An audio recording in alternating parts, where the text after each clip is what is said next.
예, 오늘은 마가복음 10장 35절에서 45절 말씀입니다.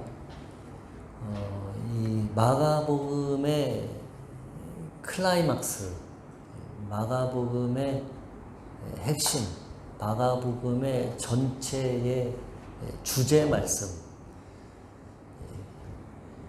어떻게 보면은 어렵기도 하고 또 어떻게 보면은 아주 명료한, 분명한, 더 설명이 필요 없는 그런 말씀입니다. 특별히 여기에 설교 말씀을 어떻게 덧붙일 어떤 그런 것이 없는 그러한 하나님의 말씀입니다. 여러분이 본문을 읽으시면 예수님이 어떤 말씀을 하시는 거구나 금방 다 알 수 있는 그런 말씀입니다.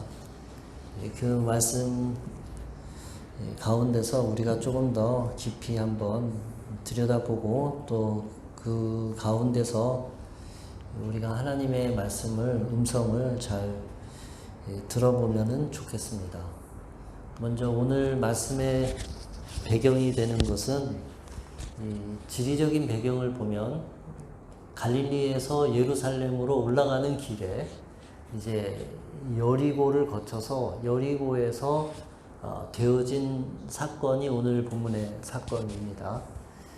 여리고에는 헤롯의 겨울궁이 있습니다. 이거는 보건도인데 지금은 폐허만 남아 있습니다. 이 건물의 흔적들만 남아 있는데 그걸 기초로 해서 복원해 놓은 그림인데 이런 대헤롯, 예수님이 태어났을 때에 2세 이하의 아이들을 다 죽이라고 명령했던 그 대헤롯, 그 대헤롯이 죽고 나서 예수님이 이집트에서 다시 이스라엘로 돌아오셨는데 그 대헤롯의 겨울궁전의 모습입니다. 왜 겨울궁전이라고 했을까요?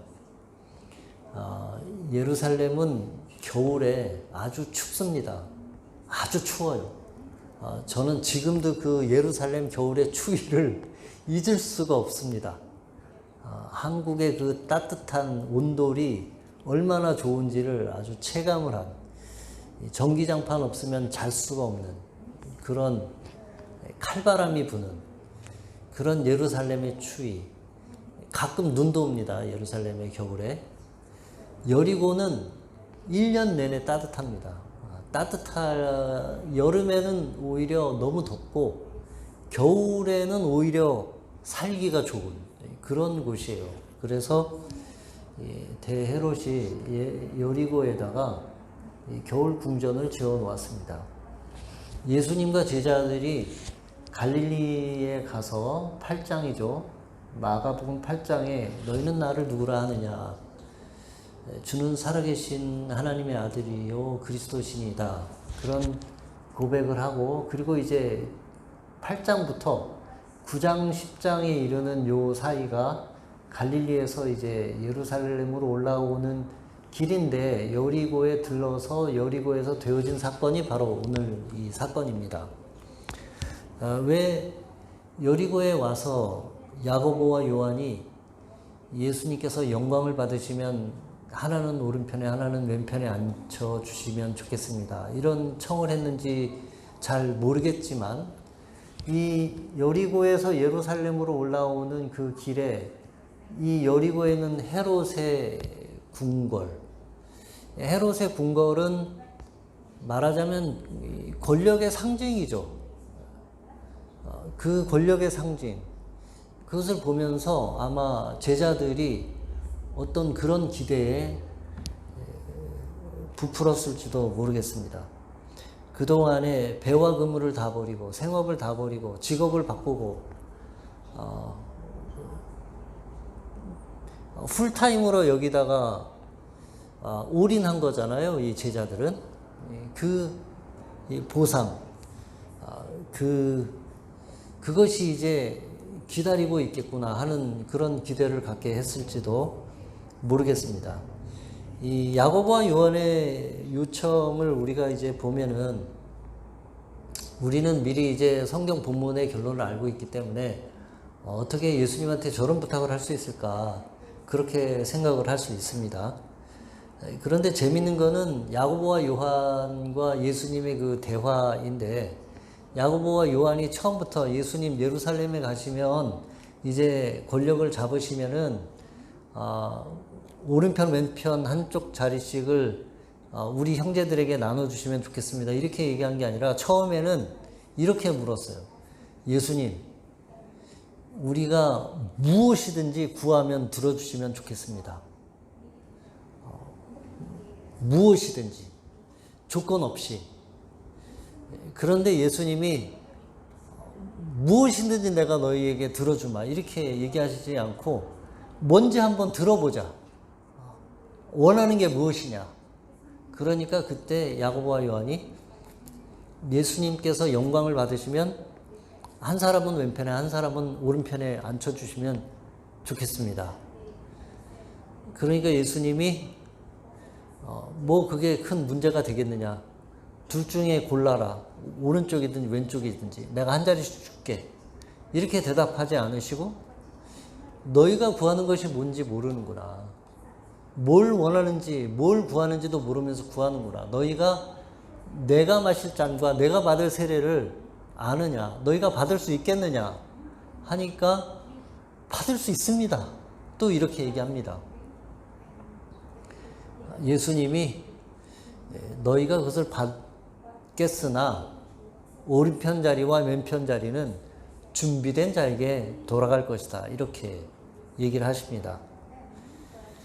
이런 야고보와 요한의 요청이 전혀 뜬금없다고 생각할 수 있지만 그래도 야고보와 요한의 입장에서 보면 나름대로 근거가 있습니다. 이 마태복음 19장 28절과 누가복음 22장에 보면 예수님이 이런 말씀을 하신 적이 있습니다. 예수께서 이르시되 내가 진실로 너에게 이르노니 세상이 새롭게 되어 인자가 자기 영광의 보좌에 앉을 때에 나를 따르는 너희도 12 보좌에 앉아 이스라엘 12지파를 심판하리라. 누가복음에 너희는 나의 모든 시험 중에 항상 나와 함께한 자들인즉 너희로 내 나라에 있어 내 상에서 먹고 마시며 또는 보좌에 앉아 이스라엘 12지파를 다스리려 하노라. 이런 말씀들을 분명히 하셨어요. 그래서 야고보와 요한은 이제 그때가 왔다고 생각을 했을 수도 있어요. 그리고 예수님께서 그 하신 약속을 이제 미리 확답을 받고 가면 좋겠다. 그렇게 생각할 수도 있습니다. 그런 배경이 있죠. 또 하나는 예수님이 왜 야고보와 요한이 이런 이야기를 했을 때에 바로 그러면 뭐 한 자리씩 내가 주지 이렇게 대답을 안 하셨어요. 안 하시고 그 자리는 준비된 자에게 주어질 것이고 너희들은 나의 잔 내가 마실 잔과 내가 받을 세례를 너희도 받게 될 것이다. 이렇게 말씀하셨어요. 그러니까 예수님이 제자들 이 야고보와 요한의 이 질문은 충분히 다 대답을 하셨어요.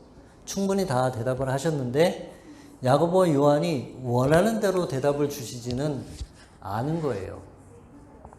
이 야고보와 요한이 이 어떤 자세나 마음이었을까를 보여주는 사건이 하나 있는데 아까 갈릴리에서 예루살렘으로 내려오는 길에 사마리아 지방을 통과해서 지나오려고 하다가 사마리아 사람들이 길을 막고 반대하니 예수님이 저들이 길을 막고 반대하면 우리는 돌아가겠다. 이렇게 돌아가기로 했는데 그때 이 야고보와 요한이 분을 내면서 그러면서 우리를 반대하는 저 사마리아 사람들한테 예수님 불을 내려서 다 멸망시켜 주십시오. 이렇게 얘기를 했어요.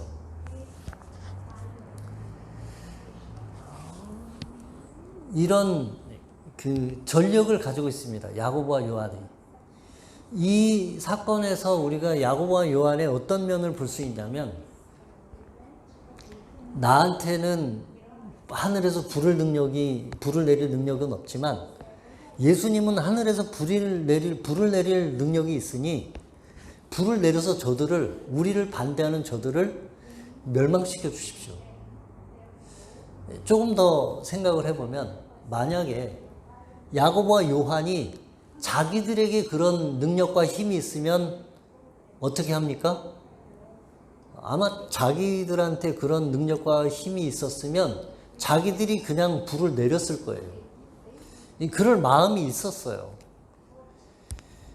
그런 것을 아시는 예수님이 제자들을 이어서 불러서 이렇게 가르치십니다. 이 이방인들은 그렇게 하지만 너희들은 그렇게 하면 안 된다. 그리고 또 하나, 야고보와 요한이 주님이 마시는 잔과 주님이 받으실 세례를 우리도 받을 수 있겠습니다. 이렇게 얘기를 했는데 결국 나중에 이 야고보는 사도행전 12장에 보면 그때 헤롯 왕이 손을 들어 교회 중에서 몇 사람을 헤아려 하여 요한의 형제 야고보를 칼로 죽이니 예수님의 제자들 중에서 아주 일찍 순교를 당한 사람 중에 한 사람이 야고보예요. 지금 오늘 예수님 예루살렘에 가셔서 영광을 받으시면 오른편이나 왼편 자리를 주십시오. 야고보와 요한은 형제인데 야고보가 형이고 요한이 동생입니다. 그 형이 야고보가 먼저 순교를 당했어요. 요한은 요한 1서, 요한 2서, 요한 3서를 쓴 사람이고 또 요한복음을 쓴 사람이고 예수님이 십자가에 달렸을 때 요한아 너의 어머니다 해서 자기 어머니 마리아를 부탁하고 요한이 평생 마리아를 이제 아들로서 모셨습니다. 사실은 이 야고보와 요한에게 예수님의 엄마 마리아는 이모예요. 그런 관계입니다. 이 요한은 반모섬에 가기도 하고 그리고 나중에 이제 요한 1, 2, 3서를 쓰는데 이 바로 앞의 사건과 이 말씀을 한번 비교해 보시면 형제들아 세상이 너희를 미워하여도 이상히 여기지 말라. 그 형제를 미워하는 자마다 살인하는 자니 살인하는 자마다 영생이 그 속에 거하지 아니하는 것을 너희가 아는 바라. 좀 전에 예수님 저 사마리아 사람들 불을 내려서 멸망시켜 주십시오 라고 했던 사람과 이런 글을 쓴 사람이 같은 사람이에요. 예수님께서 내가 마실 잔과 내가 받을 세례를 너희도 받게 될 것이다 이렇게 얘기하신 것은 야고보와 요한이 비록 자기들이 구하는 것이 무엇인지 알지 못하고 구하였지만 결국에 가서는 그들도 예수님이 마신 잔과 예수님의 세례를 받는 자리까지 나아가게 된 것이에요. 그러한 믿음의 성장이 그 이후에 일어났어요. 예수님이 하신 말씀은 그들의 믿음의 성장의 길이 따로 있을 것이고 또 이러한 영광에 받을 자리는 준비된 자들에게 주어질 것이다. 이렇게 분리해서 말씀을 하신 겁니다. 우리도 사실은 알지 못하고 하나님께 구하는 게 많이 있습니다. 그냥 우리 눈에 우리 마음에 좋은 대로 구하는 게 많이 있어요. 우리가 뭘 모르면 구하지 말아야 합니까?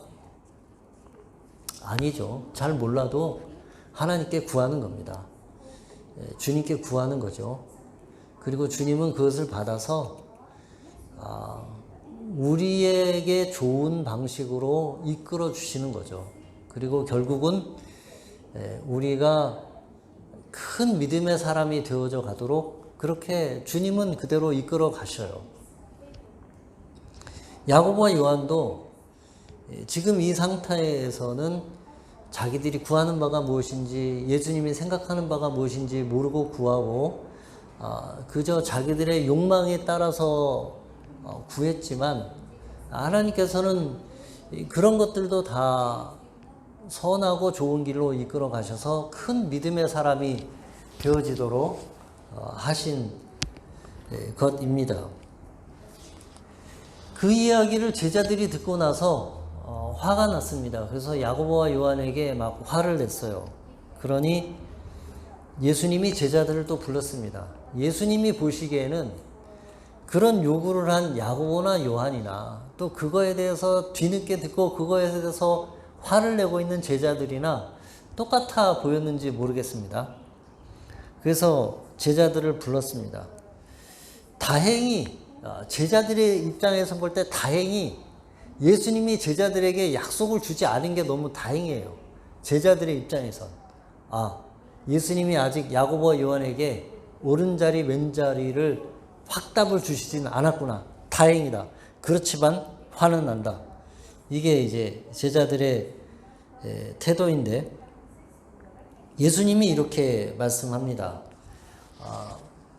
이방인의 집권자들이 그들을 임의로 주관하고 그 고관들이 그들에게 권세를 부리는 줄을 너희가 알거니와 너희 중에는 그렇지 않을지니 너희 중에 누구든지 크고자 하는 자는 너희를 섬기는 자가 되고 너희 중에 누구든지 으뜸이 되고자 하는 모든 사람의 종이 되어야 하리라. 예수님이 그냥 너희들은 이러이러해야 한다 이렇게 말씀하지 않고 이방인들은 너희들은 이렇게 이방인들과 너희들을 이렇게 구분을 합니다. 예수님이 이방인들을 언급하실 때는 두 가지인데 첫 번째는 이방인들도 구원에 포함된다. 이방인들도 구원받을 자격이 있고 이방인들도 죄사함의 은혜가 베풀어지고 이방인들에게도 복음이 전해져야 한다. 이방인들을 차별하지 말아라. 이런 측면이 하나 있고 또 예수님이 이방인들은 어떠하지만 너희들은 그렇지 않다. 이렇게 구분할 때는 세상과 하나님의 나라를 구분해서 말씀하실 때 그렇게 말씀하십니다. 예를 들면 너희는 무엇을 먹을까 무엇을 마실까 염려하지 말라. 이러한 것들은 이방인들이 구하는 것이다. 너희는 하나님의 자녀들이니 무엇을 먹을까 무엇을 마실까 염려하지 말라. 너희는 먼저 그의 나라와 그의 의를 구하라. 이렇게 얘기하실 때는 이방인들과 하나님의 나라 백성들을 구분하는 겁니다. 무엇을 먹을까 무엇을 마실까 염려하지 말라. 그것은 이방인들이 구하는 것이다 라고 하실 때에는 그들은 세상 사람들은 그것들을 구하지만 너희들은 하나님의 나라 백성이니 너희들은 하나님의 나라의 복지 시스템 안에 들어와 있기 때문에 너희들은 무엇을 먹을까 무엇을 마실까 염려하거나 걱정하지 않아도 된다. 그것들은 하나님의 나라에 속하지 않은 사람들의 염려와 걱정이다. 오늘 본문은 이 두 번째 케이스에 해당하죠. 그래서 세상 사람들은 권력을 가지면 그 권력을 어떻게 사용하냐? 임의대로 사용한다. 무슨 말이냐? 그 권력과 권한을 마음대로 사용한다. 자기들 마음에 드는 대로 사용한다. 그러나 너희는 그렇지 않다. 이방 사람들은 권세를 부린다. 그러나 너희는 섬기는 자가 되어야 하고 그리고 종이 되어야 한다. 이렇게 말씀합니다. 한국말이 재밌습니다. 권세를 부린다. 권세를 부려요. 누가? 세상 사람들은. 정확하게 야고보와 요한의 태도죠. 불을 내려서 멸망시켜 주십시오. 그런 태도죠. 내게 힘과 권력과 능력이 있으면 내가 하고 싶은 대로 내 권력과 힘을 쓰겠다. 그런 것이죠. 그러나 너희는 그렇지 않다. 너희 하나님 나라 백성들은 그렇지 않다.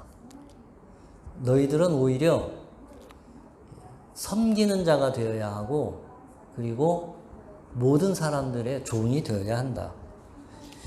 그런데 여기 이제 섬기는 자가 되어야 한다라는 것까지는 제자들이 이해할 말이에요. 그 섬긴다고 하는 표현, 서빙한다고 하는 이 표현은 이 구약적인 맥락에서 그렇게 아주 네거티브한 나쁜 표현은 아닙니다. 이 문화에서는 이 섬긴다고 하는 것이 좋은 표현이 아니에요.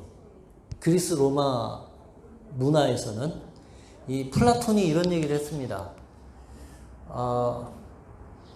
어떻게 사람을 서빙하는 사람이 행복할 수 있겠냐, 그런 얘기를 했어요.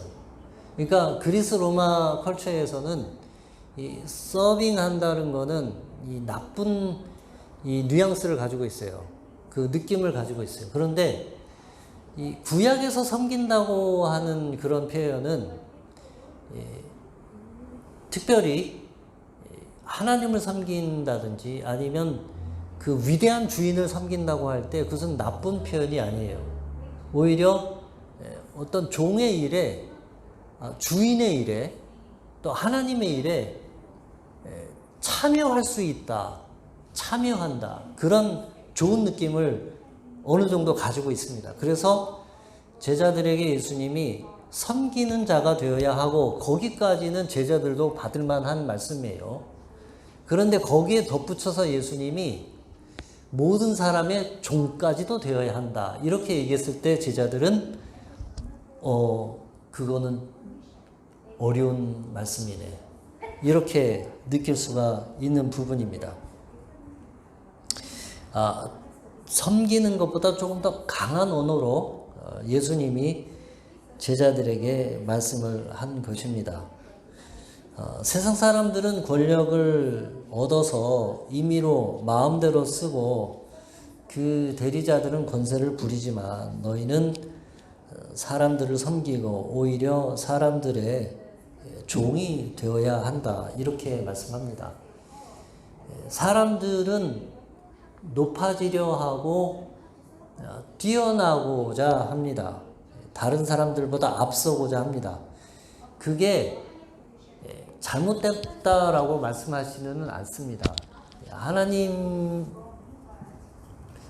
사람들이 높아지려 하고 뛰어나려 하고 더 많은 권세를 가지려고 하고, 그런 것 자체를 예수님이 비난하고 하시는 것은 아닙니다. 이 동기와 목적에 대해서 얘기를 하고 있는 것입니다. 동기와 목적. 일반적으로 사람들은 다 크게 되고 싶어 하고, 그리고 높은 자리에 오르고 싶어 합니다. 다 승진하고 싶어 하죠.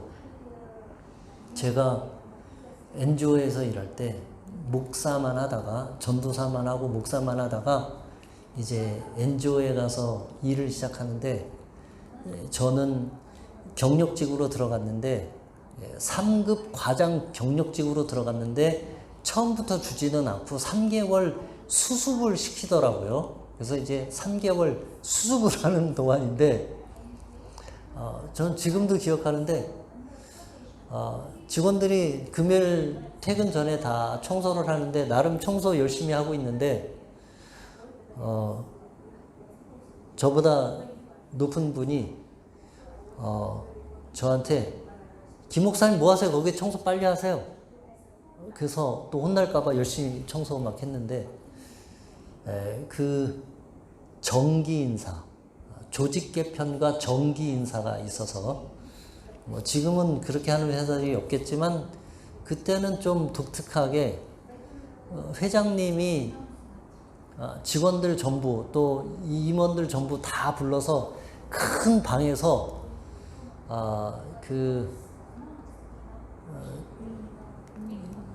휴먼 리소스 담당자가 이 조직 개편 인사 발표를 해요. 그때 저는 수습이니까 아무 상관이 없죠. 근데 저는 이게 이 회사나 일반 직장에서 이 승진과 이게 얼마나 중요한지 저는 그 느낌과 그 공기와 그 분위기를 지금도 잊을 수가 없어요. 조직이 하나 없어지고 새로 생기고 새로 생기는데 거기에 누구를 팀장으로 발표하고 그럴 때마다 사람들이 그 표정, 저는 그때 나하고는 상관없는 일이니까 사람들 표정만 이렇게 봤어요. 사람들 표정만 봤는데 우와, 그 사람들 표정이 대박. 그 승진하고 승진 못하고 호봉이 올라가고 호봉이 못 올라가고 어떤 사람 조직이 없어지면 그 사람은 뭐예요? 꽝이죠. 그 밑에 있던 다른 직원들이 전부 다른 조직으로 가고 그 사람은 이제 미끄러졌어요. 뭐 그 당사자의 표정, 뭐 그런 거. 그 발표할 때도 문제고 발표가 끝난 다음에 이제 발표 끝 그리고 이제 다 자기 자리로 돌아갈 때 그 대놓고 축하하지는 못하고 슬슬 이렇게 하고 막 하는 이런 거를 보면서 와 이게 교회만 있던 저로서는 이거 장난이 아니구나. 진짜 장난이 아닙니다. 왜냐하면 승진과 또 조직이 없어지고 생겨나고 책임을 맡고 아니면 그런 게 있잖아요. 누구는 이제 앞으로 이 조직 내에서 누구는 이제 끝났다. 아니면 누가 이제 새로 줄을 타는구나. 그쪽으로 이게 모든 게 다 몰려가는구나. 이런 게 막 보여요. 이 승진에 따라서 월급도 올라가고 대우도 달라지고 자리도 달라지고 뭐 하니까 중요하죠. 요즘 한국에 대통령 선거가 이제 시즌이 왔잖아요. 수많은 사람들이 몰려들고 그런 거잖아요. 그런데 예수님이 뭐라고 얘기하시냐면 너희들은 그 사람들과 같지 않다. 너희들은 거기에 속해 있지 않고 하나님 나라에 속해 있다. 하나님 나라의 권력이 작동하는 방식은 다르다. 거기서는 임으로 자기 마음대로 권력을 휘두르지만 자기네 마음대로 하지만 여기는 권력을 가지고 자기 마음대로 하는 게 아니라 오히려 섬기려 하고 종이 되어야 한다. 그게 다른 거다. 높아지려는 동기와 목적, 힘을 가지려고 하는 동기와 목적, 그런 동기와 목적이 달라야 한다. 그런 뜻입니다.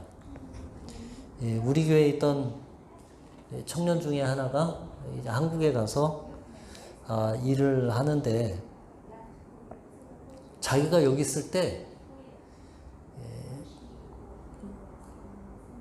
자기 팀장하고 또 아주 새파랗게 젊은 30대 이사님한테 너무 고통을 많이 당했어요. 그리고 자기가 볼 때 그 팀장과 이사님은 너무너무 높은 분이었어요. 그래서 항상 면담하면 부들부들 떨고 가기 전에 함께 기도하고 마음을 다잡고 그렇게 했었는데 이 청년이 한국에 가서 팀장을 하고 일을 하면서 조금 카리스마가 있는 청년이에요. 여자 청년인데 저도 한때는 내가 이 친구보다 일찍 태어나길 잘했다.